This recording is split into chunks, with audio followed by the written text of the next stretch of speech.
So guys, ito lang palang tip natin kung paano mahuli ang ating ibon. Pinali ko yung partner niya. At ayun guys, hanap siya ng hanap. Papunta siya na sa kanyang partner. Kita sa camera natin. Ito talaga inaantay ko guys. Buti na lang may CCTV ako. Actually, kahapon pa siya nawala guys. I pray for him na babalik talaga siya. Ito na guys, pumunta na siya. Palapit na siya sa kanyang wife. Akala niya siguro hindi ko siya makikita. Ito na talaga inaantay ko guys. Thank you so much. I think her wife saw for her tali. Joke. Anyways, ayun guys. Sabi ng wife niya, tulong. Honey, tulungan mo ako. Help me. I want to go out here. Please. Actually, nakatali talaga yung wife niya. So, ayun, naghanap siya ng paraan para makapasok siya sa cage niya.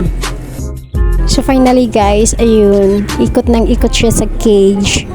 At gustong-gusto niya matulungan ang kanyang partner, guys. Ayun, guys, hinihulis camera. Papasok na siya talaga, guys. Ayun, guys. Sa wakas, pumasok na jud siya, guys. Huli ka, birdie. Thank you, Lord. Nakita niya yung housewife niya. Charot. Wife niya, charot. Sweet. Gusto niya iligtas yung wife niya. At hinalakan niya. Oh my goodness. Ingit-ingit naman ako, Ma'am Shi.